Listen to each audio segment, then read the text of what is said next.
حضرت سیدنا حسن بصری کی بارگاہ میں ایک عورت آئی اور کہنے لگی کہ حضور میری جوان بیٹی کا انتقال ہو گیا ہے اور کوئی طریقہ ارشاد فرمائے میں اسے خواب میں دیکھ لوں۔ حضرت حسن بصری رحمۃ اللہ تعالی علیہ نے اسے ایک عمل بتا دیا کہ یہ عمل کرو تو تم اپنی بچی کو خواب میں دیکھ لو گی۔ اس عورت نے اب وہ عمل کیا، وہ وظیفہ کیا، وہ دنیا سے جانے والی جو اس کی بچی تھی، اس کی بیٹی جو تھی، وہ اسے خواب میں نظر آئی، مگر عجب حال میں نظر آئی۔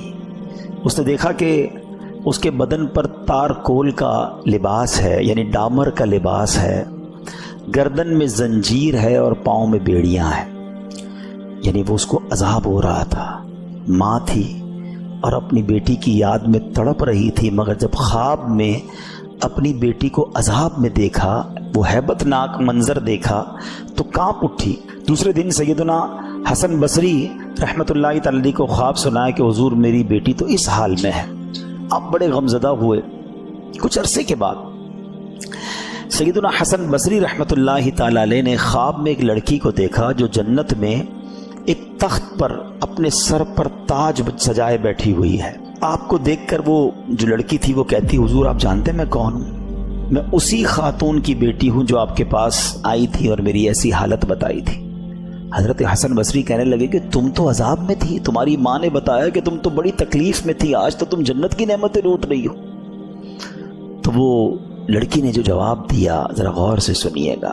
وہ لڑکی کہتی ہے کہ حضور قبرستان کے قریب سے ایک عاشق رسول کا گزر ہوا تھا، واقعی میں عذاب میں تھی، مگر میری قبر جس قبرستان میں تھی وہاں سے ایک عاشق رسول کا گزر ہوا اور اس عاشق رسول نے ایک درود پاک پڑھ کر قبر والوں کو ایصال ثواب کیا، یعنی ہمارے قریب سے گزرتے ہوئے اس نے درود پاک پڑھا، اللہ کریم نے اس کے درود شریف پڑھنے کی برکت سے ہم 560 قبر والوں سے عذاب کو دور کر دیا۔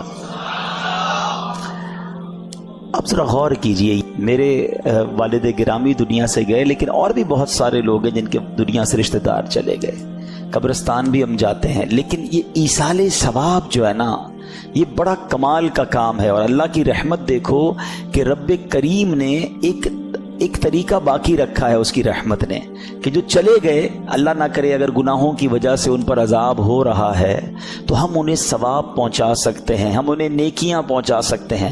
اور ایسا پاسبل ہے کہ بندہ تو گناہگار گیا ہو اور اس کی وجہ سے عذاب بھی ہو رہا ہو، مگر دوسرے مسلمانوں کی دعاؤں کی وجہ سے، ایصال ثواب کی وجہ سے اللہ ان کی قبروں سے عذاب کو دور فرما دے۔ اور ایک اور بات پتہ چلی کہ درود پاک کی کیا شان ہے۔